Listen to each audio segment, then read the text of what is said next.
Bonjour à tous, bienvenue dans le numéro 18 de la saison 3 de Legend of Zelda Package. Un numéro qui est presque normal si ce n'est qu'on rattrape encore un tout petit peu de retard des produits qu'on avait reçus pendant les vacances d'Alain et puis les miennes. On démarre tout de suite. Et on démarre tout de suite avec À l'abri les animaux, un jeu à partir de 2 ans qui ne va pas leur apprendre l'orthographe parce que de toute façon à partir de 2 ans on ne sait pas écrire. Par contre, il va leur apprendre à suivre des règles du jeu, à jeter des dés et à reconnaître les formes et les couleurs. Les formes d'animaux et les couleurs évidemment qui correspondent. À chaque tour les joueurs jettent les dés. Ils regardent quels animaux ils peuvent mettre à l'abri. Le but du jeu est de mettre les animaux à l'abri avant que le nuage de pluie se remplisse d'eau et donc tombe sur les animaux qui se mouillent. C'est tout simple, 2 ans et plus pour commencer à apprendre les règles, à l'abri les animaux. Et on continue avec un autre jeu en 10 minutes pour les 4 ans et plus cette fois-ci. Ça s'appelle Lazy Kung Fu. Le principe est très simple, vous avez 2 cartes qui forment le haut et le bas d'une posture. Les enfants doivent reproduire la posture donnée. Évidemment c'est un jeu coopératif donc vous allez vous aider les uns les autres à prendre les bonnes postures. C'est extrêmement simple, là aussi c'est un début de jeu pour commencer à respecter des consignes et s'aider les uns les autres. C'est tout simple à partir de 4 ans, Lazy Kung Fu. Et on continue avec Chien Bleu, le jeu, là aussi un jeu à partir de 4 ans, un jeu également coopératif qui est aussi un jeu de mémoire puisque vous allez devoir reconstituer un parcours et donc vous souvenir où sont les cartes qui conviennent pour continuer à avancer dans le parcours.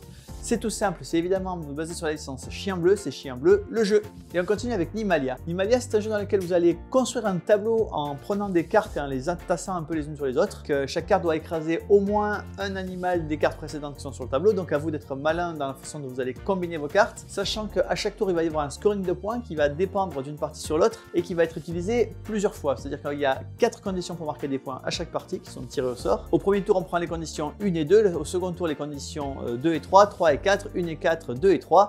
Bref, toutes les conditions possibles sont scorées, mais pas au même moment. Donc à vous de prendre les bonnes cases et d'écraser les bons animaux au bon moment. C'est Nimalia. Et on continue avec Simplicity, qui, comme son nom l'indique, est à la fois un jeu de construction de ville et un jeu extrêmement simple. Le principe, c'est qu'on va poser des tuiles sur un plateau commun, donc on va construire ensemble une ville, mais chaque joueur va marquer des points pour lui-même. On marque des points à la fin de la partie, en fonction de la taille des quartiers auxquels on a participé. Donc, si j'ai construit 2 immeubles dans un quartier qui fait 6 immeubles, et bien ça me fait 12 points. Et inversement, si j'ai construit un seul immeuble dans un quartier qui en fait 10, et bien ça me fait 10 points. Le principe de pose de tuiles, c'est un peu le même qu'à Domino, c'est-à-dire qu'il y a pas mal de tuiles à choisir, avec plus ou moins de contraintes sur l'endroit où je l'ai posé. Si j'ai choisi la tuile qui a le plus de contraintes, eh bien je jouerai en premier au prochain tour. Si j'ai choisi la tuile avec le moins de contraintes, eh bien je jouerai en dernier au prochain tour, avec quelques petits bonus, je vous dévoile pas ça tout de suite.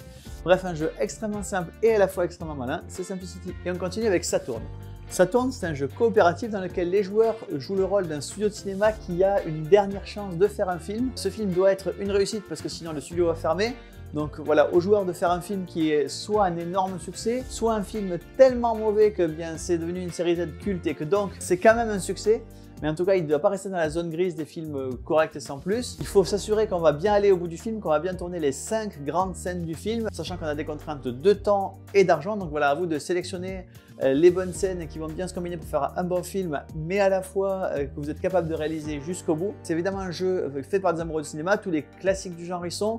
La boîte elle-même, c'est un clap qui s'ouvre par le dessus avec à l'intérieur une bobine de cinéma, donc tout est pensé dans les moindres détails pour régaler les fans de cinéma. A noter que la première édition que je vous présente ici, que j'ai dans les mains, c'est une édition Kickstarter avec 2 cartes exclusives et que, comme un bonheur n'arrive jamais seul, on a également l'extension série B qui arrive en même temps que le jeu de base. L'extension série B, elle apporte des nouveaux genres de films, des nouvelles scènes, des nouveaux personnages et évidemment à faire un PK Game Pack avec le jeu et l'extension à tarif promotionnel.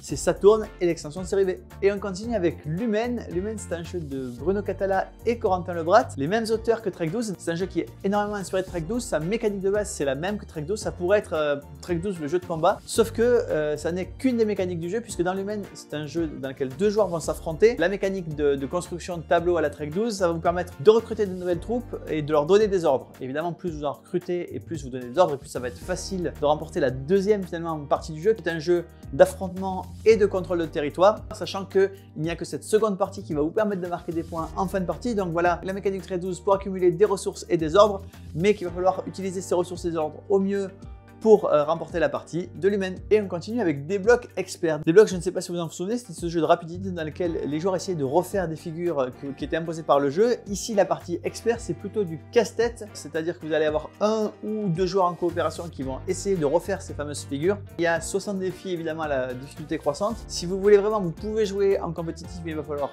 un jeu par personne. C'est des blocs experts. Et on continue avec 2 nouvelles boîtes dans la collection The Key. The Key, c'est ce jeu de Thomas Singh dans lequel vous allez devoir mener une enquête qui va va au fur et à mesure éliminer des suspects pour vous donner le vrai coupable, avec des défis qui sont un peu différents d'un jeu à l'autre. Ici, deux nouvelles boîtes, une boîte de niveau moyen qui s'appelle le Casse en série au Royal Casino et une boîte de niveau expert qui s'appelle Évasion à la prison de Stronghold. Dans un cas, donc, vous allez devoir trouver qui fait les braquages de casino. Dans l'autre cas, vous allez essayer de retrouver qui s'est échappé de Stronghold. Dans tous les cas, vous allez mener ces enquêtes. Il y a 10 enquêtes par boîte. Évidemment, elles sont rejouables puisqu'en réalité, ces enquêtes ne sont pas du tout narratives. Hein. C'est vraiment mécanique. C'est les deux nouvelles boîtes de The Key. Et on continue avec la suite de 0 à 100 qui s'appelle 0 à 1000. Le principe du jeu reste toujours le même. Il y a une carte avec un chiffre qui représente votre cible. Vous avez plusieurs autres valeurs qui vous sont données. Alors, elles ne vous sont pas données sous forme de chiffres, mais sous forme de description. Par exemple, combien il y a de Pokémon dans les 3 premières versions. Et à vous de trouver si c'est plus proche ou moins proche de la cible qu'on vous a donnée. Et donc vous allez devoir discuter en équipe pour déterminer quelle est selon votre équipe la carte la plus proche. Évidemment, l'autre équipe va essayer de trouver plus proche que vous.